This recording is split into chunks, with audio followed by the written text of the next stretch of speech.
Funerals actually take a lot more planning than I expected. With us using island cuisine for the first time, of course we were iffy, but once they came and showed us their service, their food, we tasted their food and everything, we definitely use them again because their service and food is just awesome.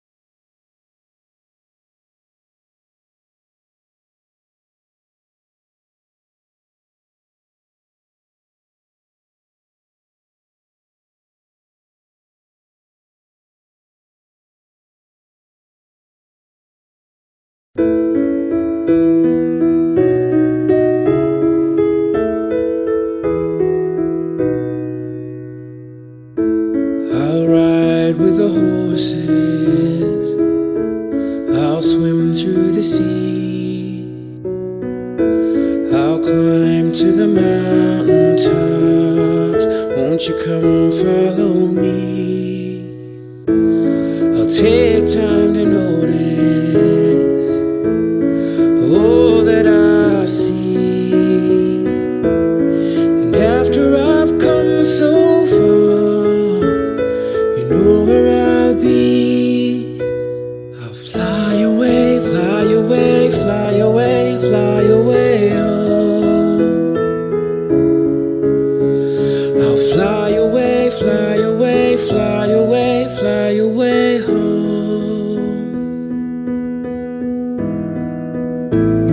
But life is a vision, that's how it should be. The world is a canvas, and the choices are free. At the end of the journey, where all is complete, they'll all wonder where I've gone, but you know where I'll be. I'll fly away, fly away, fly away, fly away home. I'll fly away, fly away, fly away, fly away home.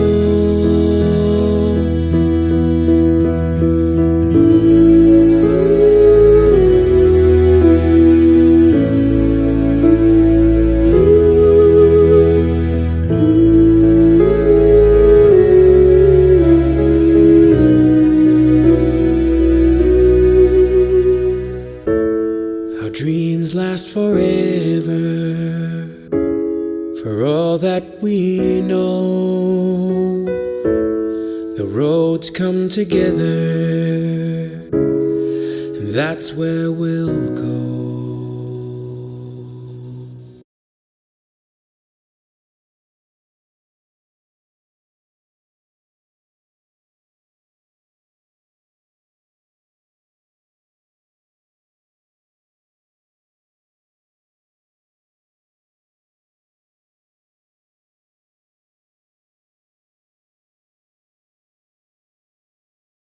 The pompous and elite wish we go away. because we are real and direct. no interest owns us. And we have no interest but the truth.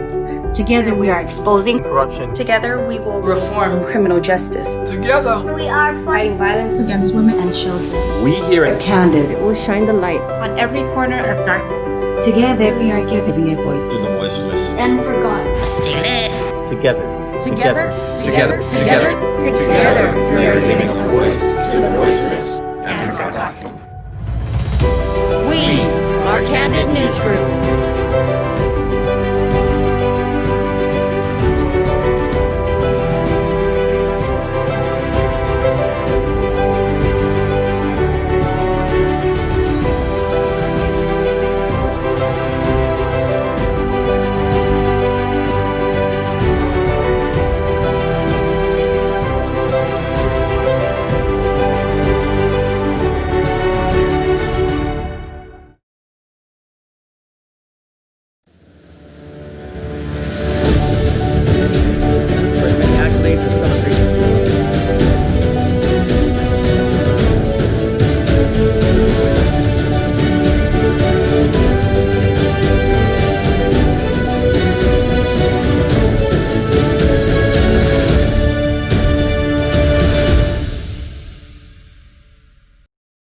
Buenas, Marianas and Micronesia. I'm Troy Torres, And I'm Johnny Rosario. and we have a guest in studio. I'm Ken Leon Guerrero.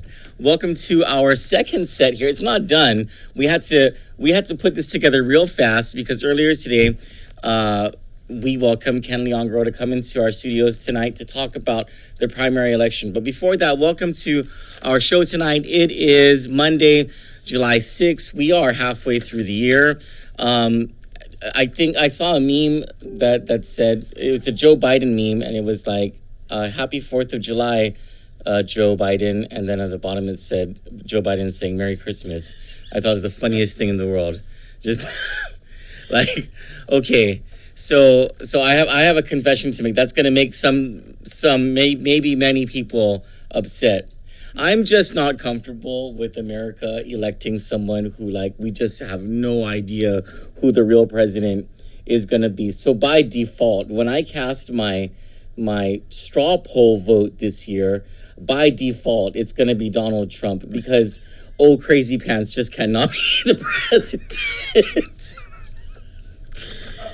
Like, if I was a Bernie Sanders fan, you know, and I know that's going to piss off some of our Trump supporters. We got all kinds of supporters up in Kandit News, but I know that the Trump people are like, yeah, Trump 2020, you know, because they're crazy like that. Mm-hmm. But then the Democrats are pretty crazy too in their fanaticism for, you know, anything anti-Trump.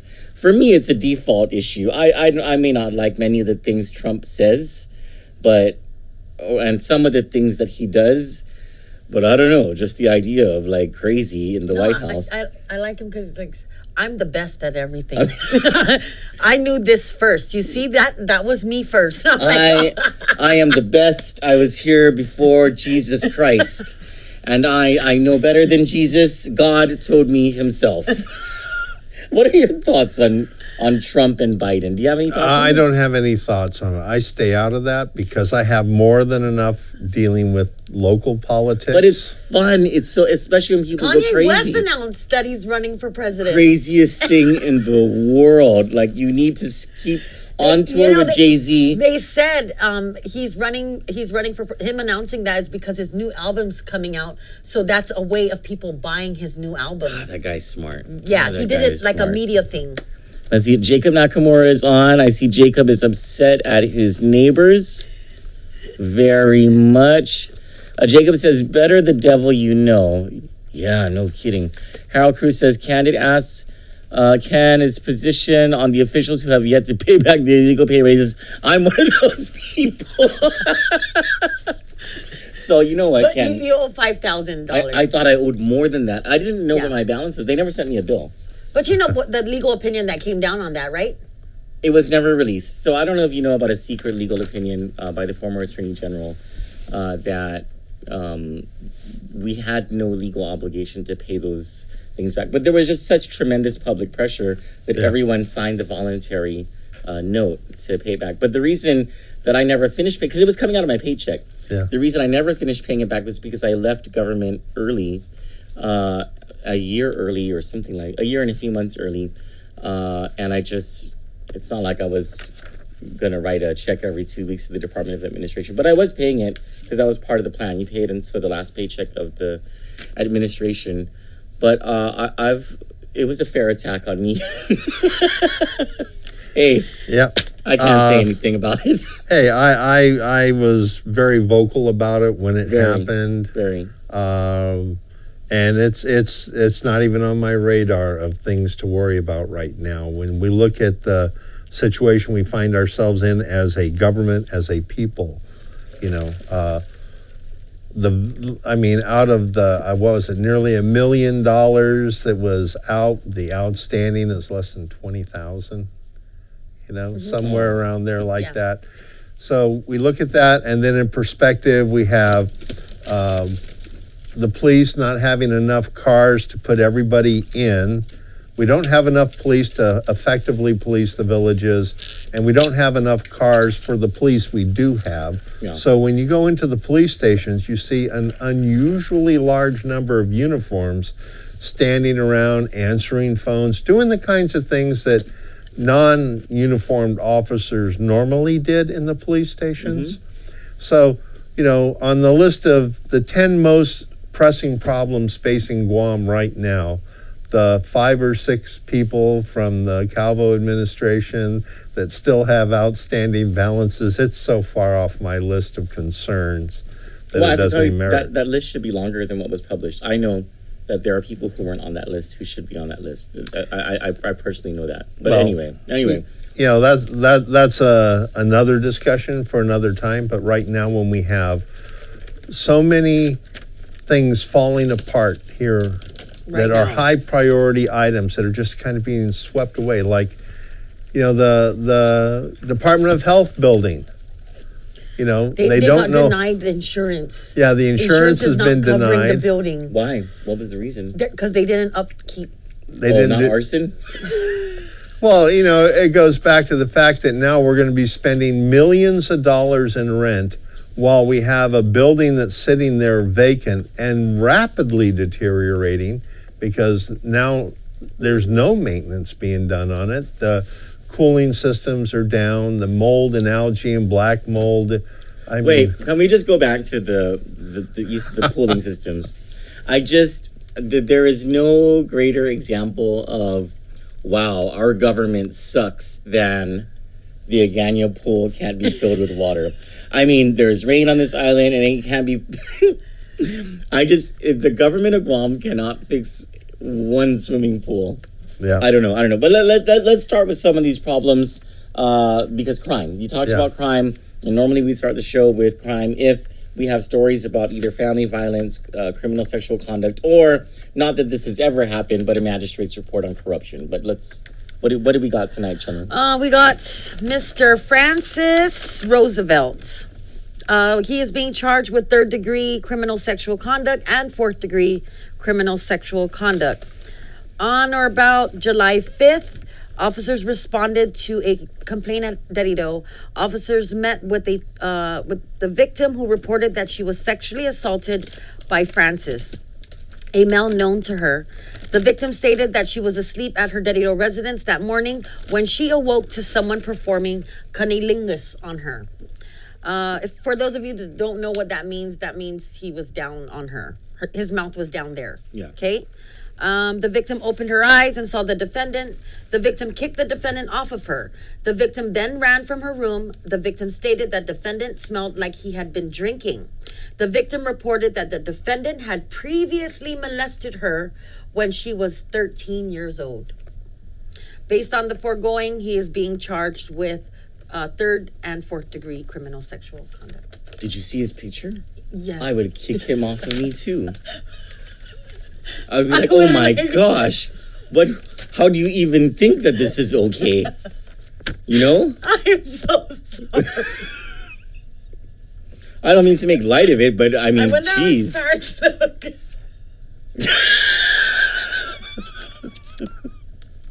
Sorry. All right. Sorry. Are there any We had a long day. Are there any other crime reports that None. are worth mentioning? No. Okay, because the others are like drunk driving and stuff like that, right? Yeah. Well, this CSC, criminal sexual conduct, family violence, these crimes seem to be. I don't have the data on it, but just anecdotally, just looking at the magistrate's reports that have been coming out, the calls that come into Kandit, anecdotally, it really does seem like those crimes, violence against women and children, are on the rise on this island. We just had... And men too. Remember, there was 2 cases of women that really hurt men. So it's not only women and children, Cello.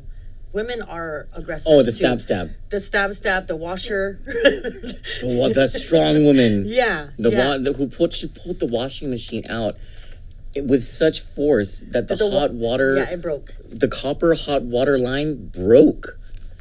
Can you imagine? You need to have strength like Joanne Brown, like, the ability to pull a boat, like a carrier, into port. Yeah, so it's not only women like and children, Cello. It's also sometimes men. it's men. Okay, Yeah, okay. yeah. Well, fair enough. So, but we have this story, and it seems to criminal justice seems to move only when there's a squeaky wheel. It's the story of Frank St. Nicholas. And how and your story today about him, and it's about how the police department finally was able to confirm that first-degree criminal sexual conduct has no statute of limitations and has had none since May 24, 2011, meaning if you committed CSC in the first or second degree from May 24, 2011 forward, you can be charged at any time in your life for first or second degree CSC. A woman who we've aliased as Jennifer said that she there's a police car, contacted police on June 8 to report first degree CSC, or what amounts to her story amounts to first degree CSC. Yeah, she doesn't know what's first degree or second degree. She called in to report what happened to her. Yeah. So we went over the list of the law. Of what qualifies as Yes, first so degree. we highlighted the things that what happened to her because of her story, and it coincides with first and second degree criminal sexual conduct. So today we went to we were on the phone, and then we also went over to GPD, and we were able to get Lieutenant Amagwin, right, Lieutenant? Yes, the special assistant to the chief of police. To listen to us and help us get this lady some help.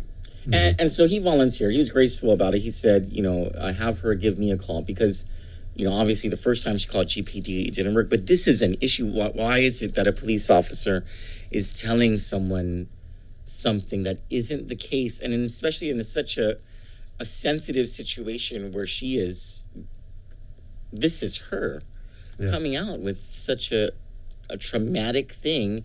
And this is where the trauma is supposed to have some sort of lifting in her life when she makes the report, only to be turned away. Troy, the same thing happened to you guys. But you were able to make that report, but nothing happened. Yeah, that was 1994. We are in 2020.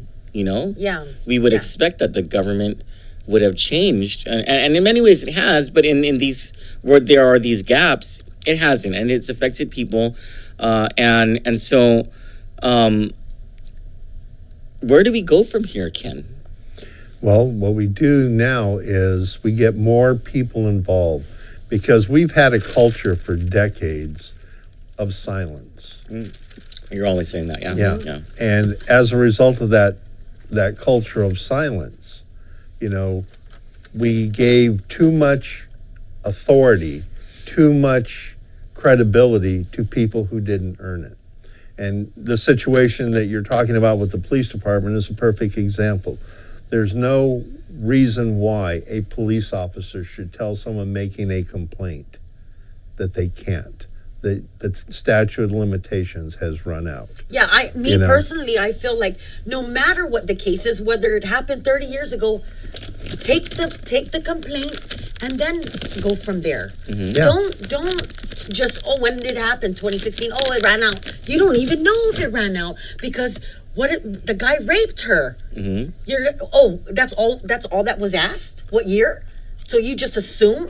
So I think there should be a protocol in place that says no matter if you call, when the person calls, it doesn't matter what year it was done, take the complaint and then advise after that. Well, this goes back to two things, training and community involvement, because the police is a paramilitary organization.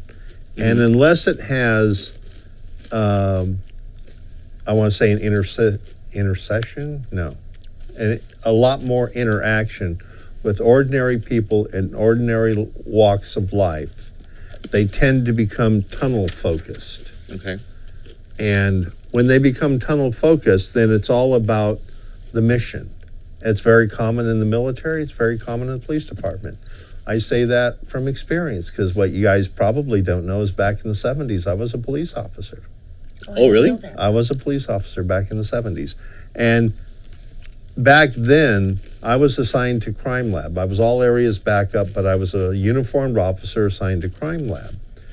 And I got jaded. I got to the point where it was all about the job, all about the mission, all about doing the job. It got to the point where I had a accidental shooting up in Dedido. A man slammed the cylinder shut on his .357 Magnum, accidentally discharged an armor-piercing round that went through 3 walls of a Dedido Kaiser home and killed his son Oh, wow. right through the head while he was sleeping in his bed. And I went to the scene of the crime as a crime scene technician and processed it. And then when I left the crime scene, we took the body to the morgue, and I was with the pathologist, and we were getting ready to do the autopsy, and I was going to recover the bullet. It occurred to me I'd left my flashlight back at the scene of the crime. And I was all upset about that. I rushed out to the patrol car, got on the radio. I was moving units over to Dedido to go to the backyard where I had my flashlight last, and they recovered it. So when I came back in, Dr. Park, who was the pathologist at the time, said, I can tell by the look on your face you recovered your flashlight. And I'm like, yeah. And then it hit me. I'm standing here participating in the autopsy of a 6-year-old boy, and the most important thing to me at that moment was I left a flashlight, a $38 flashlight at the scene of the crime. So you were desensitized. I was desensitized to the plight of the people. And that was when I began changing my life, and I left the police department, went to college, and took a whole new path. But what we're seeing here is the police officers are very overworked here. They're understaffed, they're overworked, they don't have the kinds of resources they have. And when you put people in that level of stress, it desensitizes them. So what would you do as a senator? Because there are lots of things you could do as a governor that, we know the governor's not doing. But as a senator, what would you do to change things, help the situation, to address crime? Well, to address crime, the first thing we need to do is we need to improve the quality of the tools that the law enforcement has at their disposal. Technology is a force multiplier, but it's also a stress reliever. If our police officers had enough vehicles, that they wouldn't be driving a hot car. In other words, a car that's been run 24 hours, 7 days a week. When I was on the police force, a car ran 2 shifts, and it was down for a shift. And when it was down, it was serviced, it was cleaned, everything was so that the cars were taken care of, so that when we were out there on the road, we had a vehicle that worked. Aircon. Yeah, we didn't have aircon back in those days. That was a luxury. But going back to what would we do to improve crime? Well, first of all, we have to address the fact that we don't have enough officers, so that so much